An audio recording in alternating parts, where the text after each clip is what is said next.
안녕하십니까. 예사랑교회 심호하고 있는 김경준 목사입니다. 오늘은 사랑은 인내다 라는 제목으로 말씀을 드리겠습니다. 본문은 한 구절 고린도전서 13장 4절 전반부에 조금만 읽겠습니다. 사랑은 오래 참고 사랑은 온유하며 그까지만 제가 봉독하겠습니다. 저번 주일에 제가 고린도전서 12장 마지막 절에서 13장 3절까지 제가 말씀을 드렸습니다. 그 내용을 보면은 사랑이 없으면은 무엇을 했더라도 소용이 없다, 도움이 되지 않는다는 뭐 그런 이야기였습니다. 특별히 자기 자신에게 아무런 도움이 되지 않고 다른 사람에게 도움이 안 된다. 왜냐하면 동기가 자기 자신을 위한 행동이었기 때문에 아무리 큰 희생도 소용없다는 이야기인데요. 먼저 우리가 왜 그런가에 대한 생각을 하기 위해서 하나님이 사랑이시다. 제가 여러 번 설교 말씀을 통해서도 말씀드렸죠. 또 요한일서가 그렇게 말하고 있고. 그러니까 하나님은 무엇을 하든지 그 동기가 사랑이시다. 뭐 이렇게도 말할 수 있겠습니다. 그거 참 대단한 말이죠. 우리 하나님은 사랑의 동기가 없이는 아무것도 하지 않는다는 그런 말씀인데 그거 대단한 말이고, 우리 인간을 생각하더라도 인간이 하나님의 사랑을 받을 자격이 없다는 것을 제가 여러 번 말씀드렸죠. 우리가 전부 다 죄인이고 하나님의 말씀을 우리가 제대로 순종 못하는 그런 죄의 종인데, 하나님께서 우리를 자기 자신의 어떤 의지적인 결정으로 사랑해 주셨다. 그러니까 우리에게 무슨 사랑해야 할 그런 이유를 발견해서 사랑하는 것이 아니라 하나님께서 먼저 결심하시고 우리를 사랑하기로 선택하셨다. 그 예정이라는 말인데요. 그래서 우리를 구원하시기 위해서 자기 아들 예수님 독생자를 하늘에서 땅에 보내서 십자가의 제물로 바친 뭐 그러한 하나님의 사랑, 대단한 사랑, 상상도 할 수 없는 사랑인데, 그렇게 우리 하나님은 우리를 사랑하시고 또 우리 인간을 창조하실 때에도 우리 인간을 동물과는 다른 차원, 그러니까 하나님의 사랑을 우리가 체험할 수 있도록 그렇게 인격적으로 만들었다고 합니다. 그러니까 우리 사람의 마음에는 하나님께서 이렇게 공간을 만들었습니다. 그러니까 빈자리라 그럴까요? 빈 마음. 영어로 empty tank라고. 여기에 오직 하나님의 그 아가페 사랑, 그 희생적인 사랑이 들어와야 이것이 채워지는 그런 공간을 만들었기 때문에 사람이 그 무엇으로 그 공간을 채우려고 인간적인 사랑, 뭐 명예, 부, 뭐 권력 이런 거 아무리 채워봐야 인간이 결국은 그걸로 실망하고 결국은 자기 인생에서 만족을 찾지 못한다는 거죠. 그래서 뭐 유명한 사람들이 대부분이 보면은 나중에 실망하고 이렇게 탈선을 합니다. 뭐 대표적인 것이 유명한 배우들, 그런 사람들 보면 뭐 이혼을 뭐 10번도 하고 이렇게 하지 않습니까? 인생의 실패를 거듭하는 거죠. 그래도 그게 채워지지 않는 사마리아 여인들 그 5번 해도 결국은 채워지지 않는 거예요. 자기 마음속에 빈 그 탱크가. 그것은 오직 하나님의 희생적인 사랑으로 그걸 체험해야 자기 마음이 참 사랑을 깨닫고 참 인생의 그 행복과 어떤 의미, 이것을 깨달을 수 있습니다. 오늘 본문에 이 성경 말씀이 하나님의 사랑을 묘사하는데 첫 번째 말이 사랑은 오래 참고, 다시 말해 사랑은 인내라고 이렇게 말을 했습니다. 근데 우리가 질문을 할 수 있지 않습니까? 왜 하필 있는가? 사랑을 정의한 좋은 말이 얼마든지 있는데 왜 하필 오래 참는다는 뜻인가? 여러분 그 질문해 보셨는지 저는 이걸 가지고 상당히 생각을 했어요. 원래 헬라어의 그 인내라는 말은 마크로스와 수미아 이 두 단어가 결합된 건데요. 마크로스는 오랫동안이란 뜻이고 수미아는 화를 내 분노 뭐 이런 뜻입니다. 이것을 번역하면요. 상대방의 분노 앞에 내가 오래 참는다, 오래 견딘다 이런 뜻이 인내라는 뜻이라고 이렇게 단어 분석을 하면 그렇게 나옵니다. 그래서 옛날에 킹 제임스 버전에는 Love is long suffering, 오래 고통받는 게 사랑이다. 뭐 이렇게도 해석해 비슷한 뜻이죠. 사전에 찾아보니까 사랑의 인내의 정의를 이렇게 듣습니다. Capacity to be wronged and not retaliate. 그러니까 자기가 뭔가 이렇게 상대방의 잘못으로 피해를 입은 후에 그것을 보복하지 않는 역량, 능력, 그게 인내다. 이렇게 사전은 그렇게 말하고 있고요. 우리말로 인내, 오래 참음, 오래 견딤, 고난을 견딤 이런 뜻으로 해석할 수 있는데 왜 사랑이 있는가? 제가 생각한 결론은 이렇게 제가 만들어 봤습니다. 이게 인내가 어떤 것인가 하면은 그냥 내가 이를 갈면서 참는 게 아니고 상대방의 내가 수준으로 내려가서 상대방과 공감하면서 상대방의 그 분노를 내가 이해하면서 그것을 기다려주는 것이 인내다. 그러니까 이걸 쉽게 말하면 배려나 공감하고도 비슷한 말인데요. 이러한 인내는 어떻게 하면 가능한가? 내 중심으로서는 절대 안 되죠. 나 중심으로 하면 내 자아를 방어하고 싶고 역공격에서 오히려 상대방에게 더 아픔을 주고 싶고 이런 것이 우리 인간의 내 중심, 그 자아 중심의 사고방식인데요. 반면에 상대방 중심의 사고방식은 상대방을 공격하고 이런 게 아니라 상대방의 아픔을 내가 느껴주고 공감, 또 상대방이 그 분노하는 것을 이해해주고 그 상대방을 내가 기다려주는 상대방의 분노를 다 표현할 때까지 기다려주는 그러한 것이 인내다. 이러한 의미에서는 이건 상당히 상대방 중심의 사랑이라 이렇게 우리가 생각하는데 우리 기독교는 이러한 의미에서도 굉장히 도덕적으로 수준이 아주 최고봉이라고 저는 생각합니다.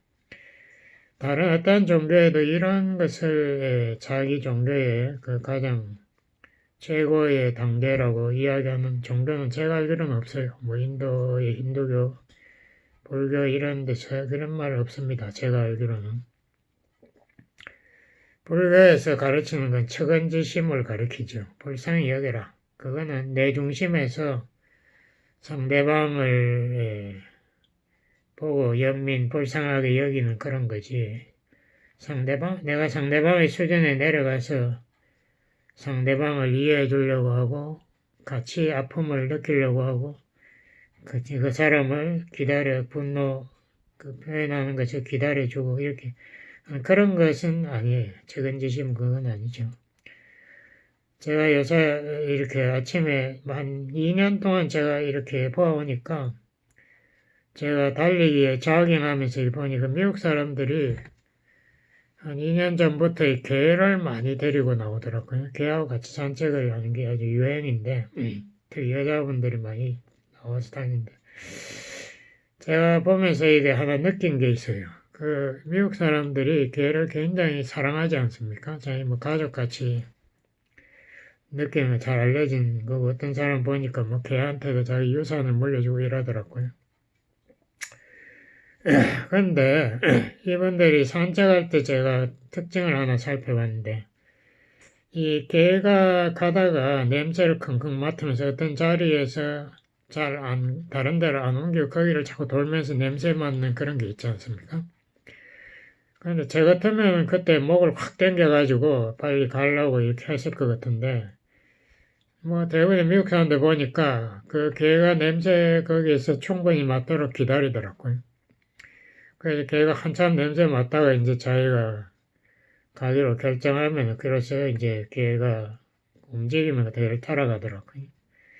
이야, 이게 참, 미국 사람들 정말 인내심 있고 기다려줄 줄 아네. 이런 생각을 제가 느꼈는데, 이런 것이 여기 오래 참가하고도 상당히 통하는 겁니다. 이 개라고 해서 우리가, 동물이라고 해서, 내 마음대로 그것을 막 윽박지르는 그런 것보다,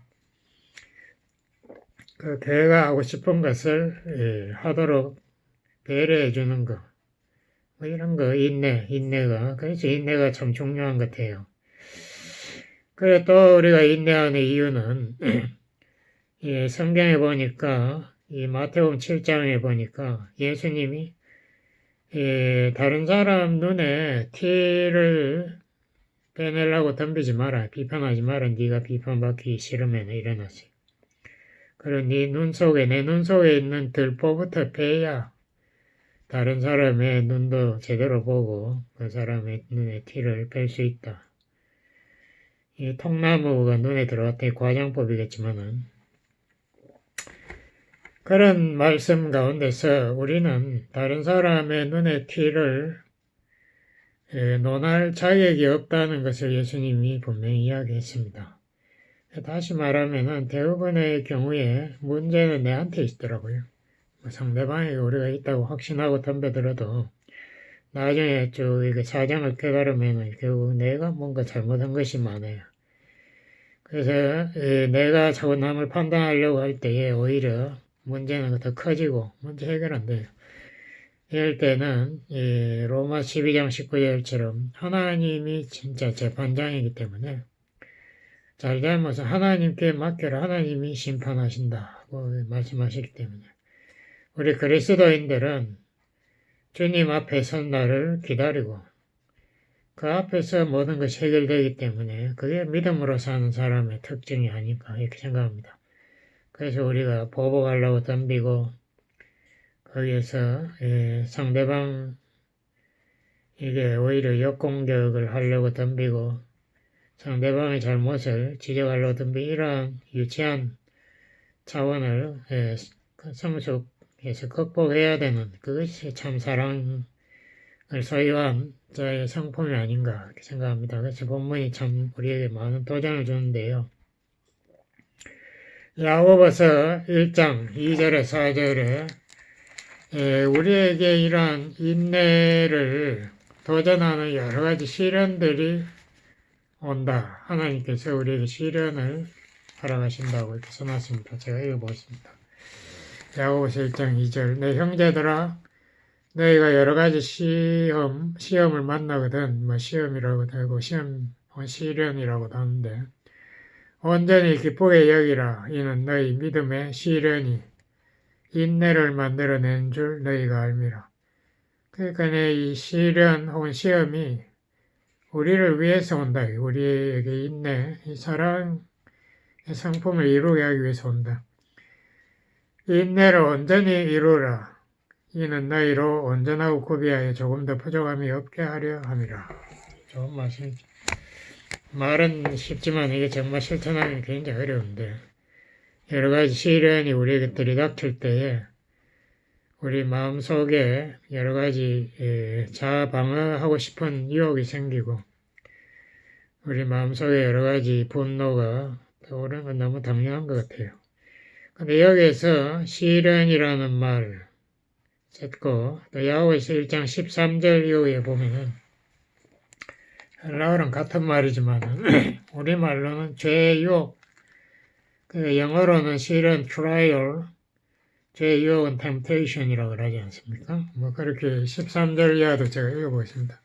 사람이 시험을 받을 때 내가 하나님께 시험을 받는다 하지 말지니 하나님 악에게 시험을 받지도 아니하고 죄의 유혹 안 받는다 하나님. 친히 아무도 시험하지 아니하시느니라. 죄의 유혹하지 않는다. 오직 각 사람이 시험을 받는 것은 자기 욕심에 끌려 미혹됨이니 자기 욕심 때문에 죄의 유혹을 받고 욕심이 잉태한 죄를 낳고 죄가 장성한 즉 사망을 낳느니라.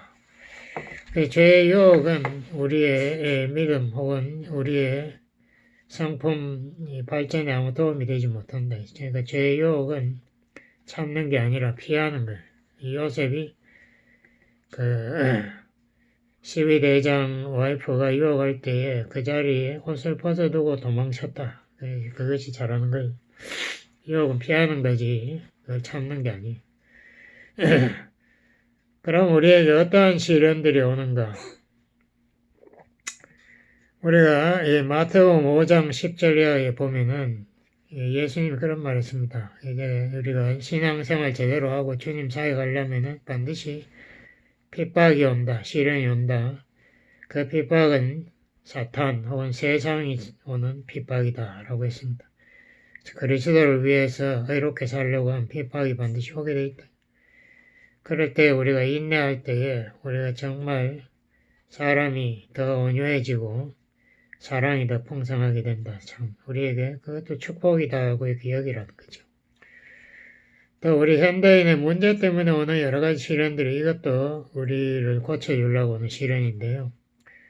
제가 생각하는 가장 대표적인 것이 현대인을 부를 때에 영어로 now generation, 지금 당장 세대라, 지금 당장 해결해 달라는 거죠. 예, 한국에 제가 옛날에 신문에 보니 그런 게 있더라고요. 한국 엘리베이터에는 이 단추들이 쭉 있지 않습니까? 뭐 1층, 2층인데 거기에 보면 문 열고 닫고 있는데 그 문 닫기 하는 버튼이 다 따라가지고 안 보인다. 사람들이 너무 놀라가지고 다시 엘리베이터가 문이 닫히는 걸 못 기다리니 계속 눌러서 그것이 따라서 안 보인다. 우리 한국 사람들은 너무 초도해요. 조급증. 한국인의 대표적인 단어가 빨리빨리라는 거. 외국인도 다 알아요, 여기서. 우리가 너무 마음이 초조하고 조급하고 우리 한국에서 다 규놈 있죠. 줄 설 때 새치기 하는 거. 저 처음에 대학 가서 그 새치기 하는 걸 처음 보고 배웠습니다. 제가 미국에 처음 왔을 때 제가 UCLA 그때 가면서 버스를 타고 왔다 갔다 했는데 제가 줄이 길길래 제가 중간에 탁 새치기 하니까 뒤에서 막 욕을 하더라고요. 그래서 제가 깨달았지, 이 미국에서는 이 새치기 하면은 사람들이 싫어하는구나. 한국에서는 뭐, 그건 당연한 걸로 좀 여겼는데, 미국 오니까 안 되겠다. 그래서 제가 그다음부터 새치기를 안 하기로 결심하고 하지 않고 있는데, 우리 한국 사람들의 이 마음의 초조증, 이거 정말 문제입니다. 이거 우리 한국 사람들 극복하기 위해서 우리도 시련이 필요한 것 같고, 우리도 인내심이 좀 더 필요한 것 같습니다. 이 음식도 현대인들 보면은 전부 인스턴트 아닙니까? 지금 당장 인스턴트 커피. 커피도 뜨거운 물만 있으면 그냥 부으면 확 커피 맛이 있고.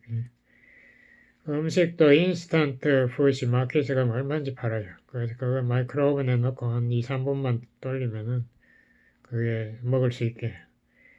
사람들이 시간에 굉장히 초조하다는 것을 느끼게 되죠. 그래서 스마트폰도 그러한 의미에서 사람들이 좋아하는 것 같아요. 정보가 금방금방 손 안에 들어있으니까 너무 편리하다는데 그게 사실은 사람들 괴롭히는 거예요. 시간이 거기에 다 들어가고 거기에 종이 되는 거죠. 어떤 사람이 기도를 그렇게 했대요. 하나님 나에게 인내하는 성품 주세요. 지금 당장 내가 인내할 수 있게 도와주세요. 그게 인내하는 사람 마음입니까? 우리는 항상 조급해요. 이 성경에 보면은 오래 기다린 사람들이 참 많이 나옵니다. 대표적인 사람들 몇 사람 먼저 이야기하면 모세가 40년을 애굽의 왕의 그 가정에서 입양돼 가지고 왕자 교육을 잘 받고 참 이스라엘 동족 백성을 이제 구해내려고 애굽인을 하나 쳐주겠는데 그걸 이스라엘 백성이 고자질해 가지고 결국은 자기가 도망가서 위대한 광야에 가서 40년 동안 양치는 목자로 살았지 않습니까?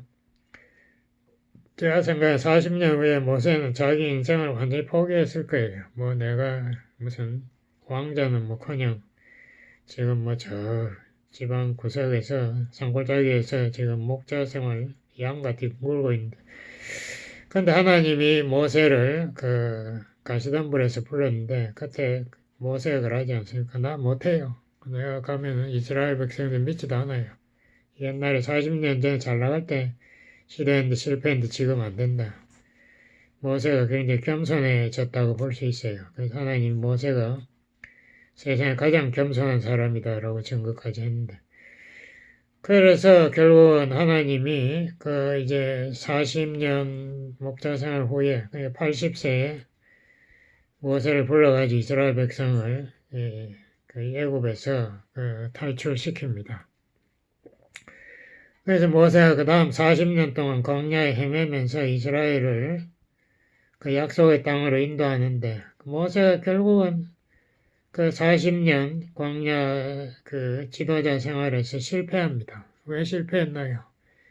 모세가 인내하지 못해서 결국은 실패했어요. 그만큼 훈련했는데도 인내라는 게 참 어렵다는 걸 느끼는데, 모세가 이제 그 광야에 물이 없으니까 처음에는 하나님께 이제 기도하니까 하나님이 지팡이로 반석을 치라. 반석은 그리스도를 예표하는 거고, 그 지팡이 결국은 십자가, 예수님이 십자가 죽는 것을 상징하고, 그렇게 하면 성령의 강수, 물이 나오지 않습니까? 우리에게 왔는데 그걸 미리 예표로 보여준 거죠. 근데 이제 40년 다 돼가는데 모세가 또 이제 물이 없으니까 이스라엘 백성이 막 불평불만하니까 모세가 지팡이를 휘둘러서 반석을 쳤습니다. 근데 하나님이 반석에 나가서 부탁하면 기도하면은 반석에서 물이 나올 거라고 했는데 모세가 그 말 안 듣고 분노가 나서 이스라엘 백성이 욕을 하면서 지팡이로 반석을 휘둘렀거든요. 그래서 물은 나왔지만은 하나님께서 그 순간 모세에게 너 실격이야 이랬어요. 너 약속의 땅에 못 들어간다. 네가 인내하지 못하기 때문에 너 실격이야. 그것은 왜냐하면 예수님을 모세가 또 십자가에 못 박는 그런 행동을 했기 때문에 큰 실수지요. 두 번째는 기도만 했어야 되는데 하여튼 모세가 실수함으로써 그렇게 됐습니다. 그러니까 인내라는 것이 어렵다는 것이고, 또 인내에 성공한 사람은 요셉이 또 있지 않습니까? 요셉이 17살 때 형들의 질투를 받아서 그 배달한 아들, 그 형들의 질투를 받아서 애굽의 종으로 팔리지 않습니까? 그래서 애굽에 가서 시위대장 집에 종으로 살던데 그 아내가 그 요셉을 유혹합니다. 그때 요셉이 그것을 거절하고 오히려 도망감으로써 그 아내가 모함해가지고 요셉이 감옥소에 갇히게 되지 않습니까? 그래서 감옥소에서도 요셉이 충성을 다함으로 죄수 총책임자도 되고 뭐 꿈 해석도 하고 이렇게 해서 결국 왕 앞에 불려가서 왕의 꿈도 해석함으로써 애굽의 그 7년 풍년의 때에 다음에 올 7년 대가뭄을 대비하기 위해서 많은 사람을 살리죠. 근데 그때 결국 이 7년 대풍년 후에 그 형들이 비가 안 오니까 곡식이 없으니까 애굽의 소문을 듣고 왔습니다. 요셉을 못 알아보고 요셉에게 이제 쌀을 사러 왔는데 그때 요셉이 형들을 알아보고 자기 혼자 뒷방으로 쫓아 들어가서 혼자 대성통곡을 했다. 그 요셉의 마음속에 얼마나 쌓인 게 많았으면 자기가 그렇게 뭐 형들을 그냥 화해하고 또 이렇게 서로 사과받고 이렇게 할 수도 있었는데 그렇게 대성통곡할 만큼 자기 마음이 아팠을까. 자기 아버지, 어머니도 죽고 라헬도 죽어버리고 자기 아버지가 생이별해서 그래서 요셉이 한 37, 8세 때 그러니까 그 20몇 년을 애굽에서 고생하면서 지내다가 이제 비로소 형들과 재회를 하게 됩니다. 그때 요셉이 그러지 않습니까? 아, 이제 내가 당신네들 절대 보복한다고 두려워하지 마세요. 내가 당신들의 삶을, 또 자녀들의 삶을 내가 책임지겠습니다. 이렇게. 요셉이 거기에서 정말 자기가 최선을 다해서 예, 충성을 하고 거기서 인내를 배웠어요. 그래서 요셉이 자기 형들에 대한 원망, 분노 이것을 다 극복하고 형과 재회하고 그렇게 하나가 되는 뭐 그런 좋은 또 사건도 성경에 기록되어 있죠. 근데 우리 하나님의 특징이 뭔가 하면은 출애굽기 3, 4장 6절에 보면 하나님 자기 소개할 때 중요한 말이 나는 화내기를 더디한다. 영어로는 slow to anger.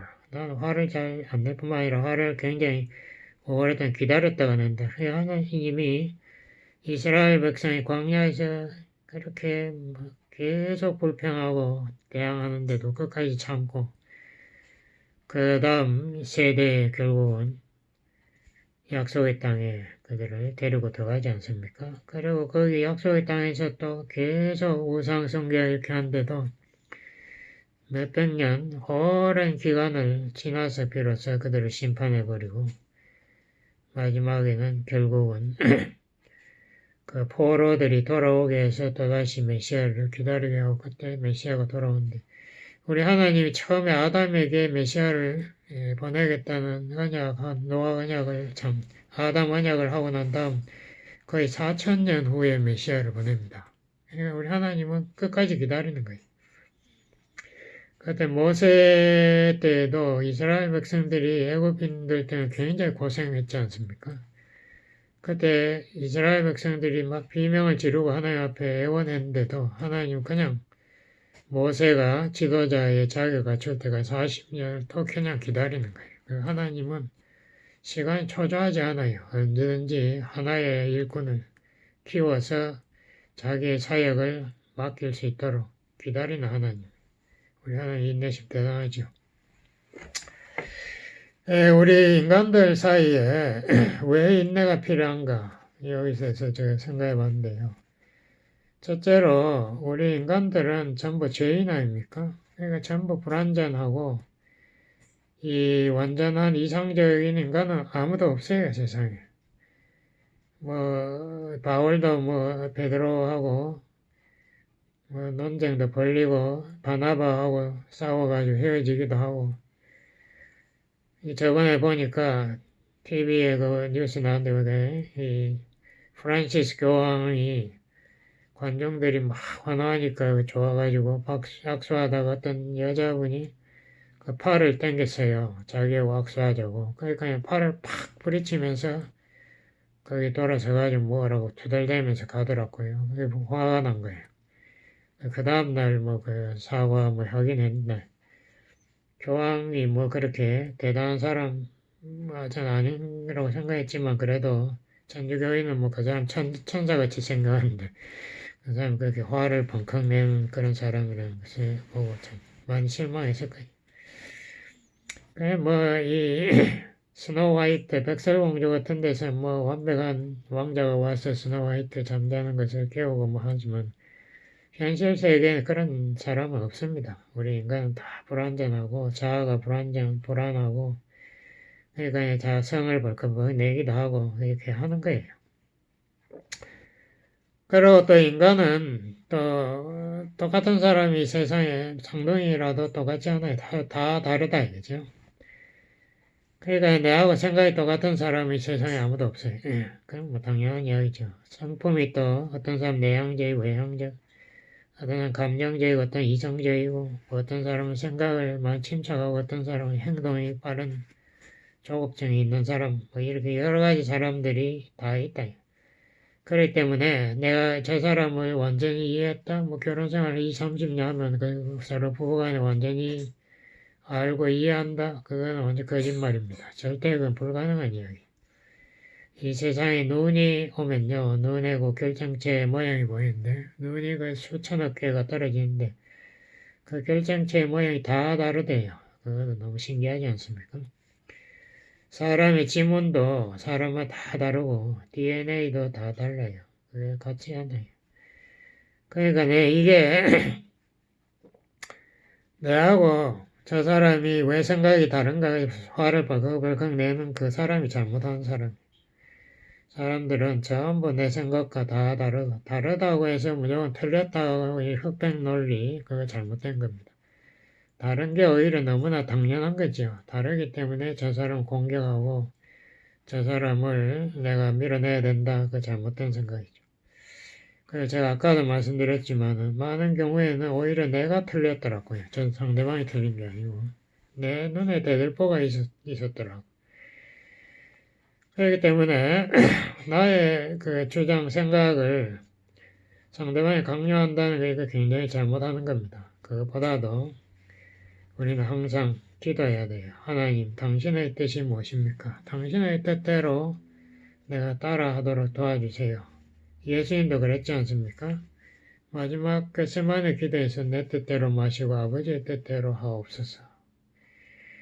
하나님의 때에 하나님의 뜻대로 되는 것을 받아들이는 그 사람이 온유한 사람이고 그렇게 할 때 우리가 인내가 형성이 되죠. 내가 주인인 것처럼 내 마음대로 고집할 때 인내 전혀 불가능하죠. 인내 우리가 발전시키는 방법을 조금 말씀드리겠는데요.